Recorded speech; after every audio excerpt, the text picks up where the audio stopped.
नमस्कार दोस्तों, जैसा कि आप सभी जानते हैं कि बिहार में मतदाता सूची विशेष गहन पुनरीक्षण की जो आवेदन की प्रक्रिया है वो शुरू कर दिया गया है। तो आप इस फॉर्म को जरूर भरें। अगर आप इस फॉर्म को नहीं भरेंगे तो आपका नाम मतदाता सूची से हटा दिया जाएगा। गणना प्रपत्र प्रारूप फॉर्म को भरना जरूरी है। इस फॉर्म को काफ़ी सारे लोग ऑनलाइन भी भर सकते हैं और काफ़ी सारे लोग ऑफलाइन भी भर रहे हैं। अब एक आदेश आया है कि जिन लोगों के पास कोई डॉक्यूमेंट नहीं है वे लोग भी इस फॉर्म को भर रहे हैं। यानी कि अगर आपके पास कोई डॉक्यूमेंट भी नहीं है फिर भी आप इस फॉर्म को भर के जमा कर सकते हैं और उनका जो नाम है वोटर लिस्ट ड्राफ्ट वाला उसमें देखने को मिलेगा। काफ़ी सारे लोग इस चीज़ को लेकर परेशान हैं कि कैसे हम बिना किसी डॉक्यूमेंट के इस फॉर्म को भर सकते हैं और कैसे जमा कर सकते हैं। उसका इस वीडियो में मैं आपको स्टेप बाय स्टेप प्रोसेस बताने जा रही हूँ। आप ध्यानपूर्वक अंत तक वीडियो को देखिए। अगर आपके पास फ़ोटो भी नहीं है, कोई डॉक्यूमेंट भी नहीं है, फिर भी आप अपने वोटर कार्ड में नाम रख सकते हैं। लेकिन अगर आपके पास कोई डॉक्यूमेंट नहीं है और गलती से आपने इस फॉर्म को भी नहीं भरकर जमा किया तो आपकी नाम वोटर आईडी कार्ड से जो है हटा दिया जाएगा। आगे आने वाले विधानसभा के चुनाव जो होगी उसमें आप वोट भी नहीं दे पाएंगे। तो इस बात को आप विशेष तौर पर ध्यान रखिए। तो बहुत ही खास वीडियो होने वाली है ये। हर एक टॉपिक को बिल्कुल डिटेल में बताऊंगी। बाकी जिनके पास अगर डॉक्यूमेंट है तो कौन से डॉक्यूमेंट किनको देना है वह चीज़ भी वीडियो की लास्ट में बताऊंगी। इसके अलावा मैं आपको यह भी बताऊंगी कि जो बीएलओ है, आप नहीं जान पा रहे हैं कि मेरा बीएलओ कौन है, उनका क्या नाम है, उनका क्या मोबाइल नंबर है, यह फाइंड करना बताऊंगी। दोस्तों, भारत निर्वाचन आयोग द्वारा बिहार में मतदाता सूची विशेष गहन पुनरीक्षण शुरू हो गया है। यहाँ पे आप कृपया ध्यान दें कि इसके लिए कोई भी मतदाता जो है छूट ना जाए। यहाँ पे दिखा रहा है अगर आपको मतदाता सूची में नाम बनाए रखना है तो इसके लिए आज ही गणना प्रपत्र भरें। यदि वोटर कार्ड में आपका नाम है यानी कि आपका वोटर कार्ड बना हुआ है तो भी आपको गणना प्रपत्र भरना ज़रूरी है, क्योंकि इसके बाद अगर आप नहीं भरेंगे तो आपका नाम वोटर कार्ड से हटा दिया जाएगा। जो वोटर लिस्ट आता है उसमें आपका नाम नहीं रहेगा। तो दोस्तों, काफ़ी सारे दोस्तों का सवाल आ रहा था कि इस फॉर्म को हम कैसे भरेंगे, ऑनलाइन भरेंगे या फिर ऑफलाइन भरेंगे। तो दोस्तों, हम बता दें कि आप इस फॉर्म को ऑनलाइन और ऑफलाइन दोनों तरीके से भर सकते हैं। ऑफलाइन भी आवेदन कर सकते हैं, ऑनलाइन भी आवेदन कर सकते हैं। ठीक है, तो यहाँ पे दे रहा है कि आप ऑफलाइन कैसे भरेंगे। हम आगे ऑनलाइन कैसे भरें ये बात करेंगे, लेकिन हम पहले बात कर लेते हैं कि ऑफलाइन कैसे भरेंगे। तो गणना प्रपत्र बीएलओ से प्राप्त, यहाँ पे देखेंगे दोस्तों कि गणना प्रपत्र बीएलओ से प्राप्त होते ही तत्काल भरकर आवश्यक दस्तावेज तथा फोटो के साथ बीएलओ को उपलब्ध कराना है। यानी कि जो बीएलओ है आपको एक फॉर्म देगा, उस फॉर्म को आपको भरना है और उसके साथ आपका जो ज़रूरी दस्तावेज है वो और उसके साथ ही फ़ोटो के साथ आपको बीएलओ के पास उपलब्ध करा देना है। यदि और एक और बात है दोस्तों, अगर आपके पास जो गणना प्रपत्र भर रहे हैं और आपके पास कोई दस्तावेज है ही नहीं, आपके पास फ़ोटो भी नहीं है, तो आप कैसे इस फॉर्म को भरेंगे। तो यहाँ पे दे रहा है कि यदि आवश्यक दस्तावेज तथा फ़ोटो उपलब्ध नहीं है तो सिर्फ गणना प्रपत्र भरकर बीएलओ को उपलब्ध करा दें। दोस्तों, ये बात ध्यान रखें कि आपके पास अगर कोई डॉक्यूमेंट भी नहीं है फिर भी आप इस गणना प्रपत्र को भरकर आप जमा कर दें अपने बीएलओ के पास, या फिर ऑनलाइन जमा कर सकते हैं। देखिए दोस्तों, अगर हम महत्वपूर्ण तिथि के बारे में जान लेते हैं कि महत्वपूर्ण यहाँ पे एक डेट शो हो रहा है, जो कि हम तारीख जो दिया गया है कि अगर आपको गणना प्रपत्र भरने की जो अवधि है 25 जून से 26 जुलाई तक है 2025 तक, मतदाता सूची का प्रारूप ड्राफ्ट प्रकाशन जो होगा वो 1 अगस्त को हो जाएगा। और जो भी वेरिफिकेशन वगैरह करना होगा, जो भी एप्लीकेशन में जो त्रुटियां रहेगी वो 1 अगस्त से लेके 1 सितंबर 2025 तक चलेगी। और अंतिम जो मतदाता सूची का है प्रकाशन 30 सितंबर को कर दिया जाएगा। तो चलिए देखते हैं कि आप उस फॉर्म को कैसे भर। तो ये हमारा गणना प्रारूप पत्र रहने वाला है। यहाँ पे अगर ऊपर आप देखें, यहाँ पे एक सेकेंड, यहाँ पे अगर आप देखेंगे तो ईपिक नंबर दिया हुआ है यहाँ पे। ठीक है, यहाँ पे निर्वाचक का नाम दिया रहेगा और यहाँ पे आपका पूरा पता दिया रहेगा। ठीक है, और यहाँ पे राज्य किस राज्य के रहने वाले हैं ये सब दिया रहे, और यहाँ पे आपका फ़ोटो दिया रहेगा। अब जिसका भी आपका होगा वोटर कार्ड, अगर ना जो प्रपत्र प्रारूप है वो अपने BLO के पास से जाकर इसको लेंगे तो आपका यहाँ पे फ़ोटो दिया रहेगा। ठीक है दोस्तों, अगर हम बात करें यहाँ पे कि जो ये यहाँ पे अब आपको जो गणना प्रारूप पत्र भरना है तो यहाँ पे आप अपना फ़ोटो अगर है तो आप यहाँ पे लगा दें। ठीक है, अगर नहीं है तो कोई बात नहीं है। अगर नीचे आए हम तो यहाँ पे आपका जन्म तिथि जो भी है वो लिखिए। अगर आधार कार्ड संख्या आपके पास है तो आप लिखिए, नहीं तो छोड़ दे, वैकल्पिक है, कोई ज़रूरी नहीं है भरना। और यहाँ पे मोबाइल नंबर है तो आपको यहाँ पे देखिए हम जूम कर दे रहे हैं, यहाँ पे आपको मोबाइल नंबर भरना होगा। ठीक है, पिता या कानूनी अभिभावक का नाम आपको भरना होगा। अगर आपके पास पिता है, अगर आप मान लीजिए कि किसी के पिता हैं तो वो अपना पिता का नाम यहाँ पे भर देगा। लेकिन अगर किसी के पिता जो नहीं है, डेट कर गए हैं, तो वो स्वर्गीय करके अपना पिता का नाम लिखेगा। अगर कोई किसी के पिता जो है वो नहीं है, ना माता है, तो वो जो उसके कानूनी अभिभावक है उसका नाम आप यहाँ पे भर देंगे।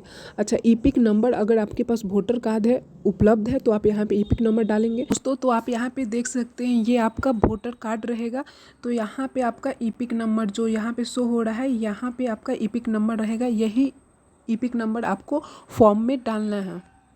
फिर अपना माता का नाम डालेंगे, अगर उपलब्ध नहीं है ईपिक नंबर तो छोड़ देंगे। तो अगर आप विवाहित है तो आप अपना जीवन साथी का नाम यहाँ पे लिखेंगे। अगर आप पुरुष है तो आप अपनी पत्नी का नाम लिखेंगे। अगर आप महिला हैं तो आप अपने पति का नाम यहाँ पे लिखेंगे, और उनका जो वोटर कार्ड होगा उसमें जो ईपिक नंबर होगा उसको आप यहाँ पे डालेंगे। ठीक है, और दोस्तों अब हम आते हैं सबसे महत्वपूर्ण घोषणा की तरफ, जो एक बॉक्स दिया हुआ है। ठीक है, 3 इसमें कॉलम है।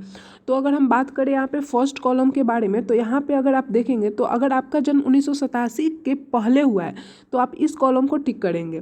अगर नहीं तो अगर आपका जन्म 1987 के बाद 1/7/1987 के बाद और 2/12/2004 के बीच हुआ है तो आप इस कॉलम को फुलफिल करेंगे। ठीक है, अगर दोस्तों आपका जन्म भारत में 2/12/2004 के बाद हुआ है तो आप इस कॉलम को टिक करेंगे। और अगर हम बात करें दोस्तों इसके बाद, दोस्तों अगर आपका जन्म भारत से बाहर हुआ है तो अब आप इस वाले ऑप्शन को फुलफिल करेंगे, नहीं तो आप यहाँ पे कुछ भी टच नहीं करेंगे। ठीक है, आप नीचे आएंगे तो यहाँ पे आपका जिस डेट को फॉर्म को फिल करेंगे वो भरना है, जिस स्थान से आप भर रहे हैं। यानी मान लीजिए आपका गांव अररिया है तो आप जिला, अगर आपका अररिया है तो आप अररिया यहाँ भरेंगे। अगर जिस डेट को, यानी आप हमारे केस में हम 10 जुलाई को फॉर्म को फिल कर रहे हैं तो हम 10 जुलाई भरेंगे। अगर आप 11 को भरेंगे तो 11 को फुलफिल करेंगे यहाँ पे।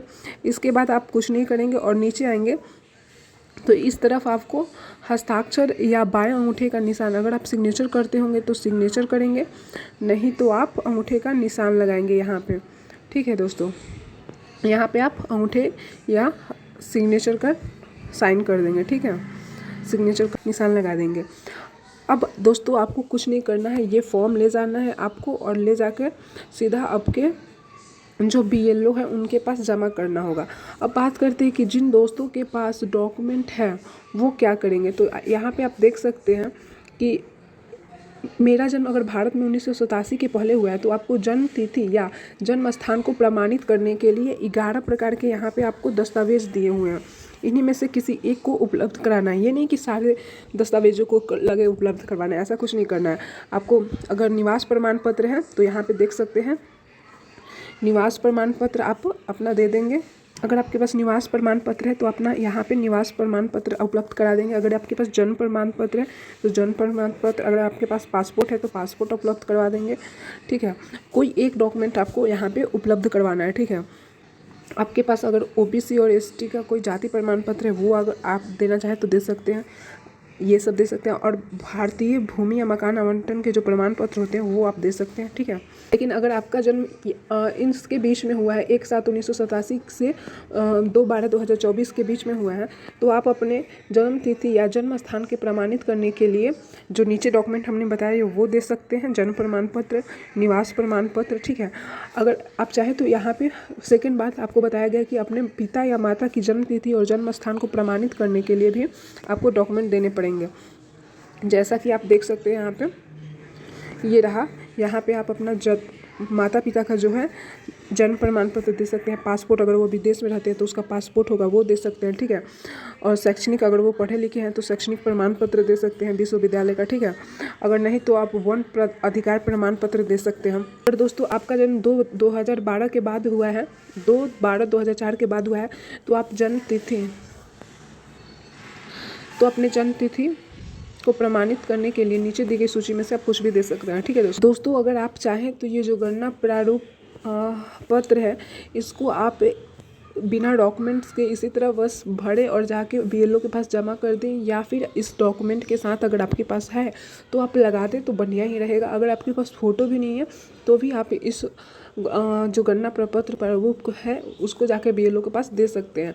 लेकिन आपको इस फॉर्म को जमा जरूर करना है, चाहे आप ऑनलाइन करें चाहे ऑफलाइन करें। अब यहाँ पे दोस्तों एक आपके मन में सवाल आ रहा होगा कि मेरा बीएलओ कौन है, तो चलिए देखते हैं कि आप बीएलओ को कैसे ऑनलाइन देख सकते हैं कि उनका घर कहाँ है, उनका मोबाइल नंबर कहाँ है, वो कहाँ रहते हैं, ये सभी चीज़ों को ऑनलाइन हम देख सकते हैं। तो दोस्तों आप क्रोम पे आके सर्च करेंगे voters.eci.government.in, तो यहाँ पे जो इलेक्शन कमीशन का ऑफिशियल पोर्टल है वो खुल के आ जाएगा। यहाँ पे दोस्तों आप देखेंगे कि मैंने जो भी जानकारी आपको दी थी वो सभी ऑफिशियल है, ठीक है दोस्तों। अब यहाँ पे आप फिल इनुमरेशन फॉर्म ऑनलाइन पे क्लिक करेंगे और जैसे ही आप यहाँ पे क्लिक करेंगे उसके बाद आपको यहाँ पे आप अपना मोबाइल नंबर या ईपिक नंबर डालेंगे और कैप्चा कोड भर के सेंड OTP पे रिक्वेस्ट भेजेंगे। उसके बाद आपको OTP मिल जाएगा। उसके बाद आपको गणना प्रपत्र फॉर्म डाउनलोड कर लेंगे। दोस्तों आप जैसे इसके नीचे आएंगे स्क्रॉल करके तो आप यहाँ पे आपको देखने को मिलेगा know your polling station and officer, इस वाले सेक्शन पर क्लिक करेंगे। क्लिक करते ही आपको ईपिक नंबर और कैप्चा कोड भरने का ऑप्शन मिलेगा। आप वहाँ पे ईपिक नंबर और कैप्चा कोड को भरेंगे और अपने जो भी बीएलओ के डिटेल है उसको जान लेंगे। उनका मोबाइल नंबर क्या है, वो उनका नाम क्या है, इस जानकारी को आप जान लेंगे। दोस्तों मैंने आपको जो भी जानकारी दी ये सभी जो इलेक्शन कमीशन का ऑफिशियल पोर्टल है इस पर इसकी जानकारी उपलब्ध है, तो आप देख भी सकते हैं। मैंने सभी जानकारी को ऑफिशियल दिया है। तो आप कमेंट में ज़रूर बताएं कि आपको ये जानकारी कैसी लगी, और आगे हम बात करेंगे कि आप ऑनलाइन आवेदन कैसे कर सकते हैं। तो चलिए अभी के लिए जय हिंद।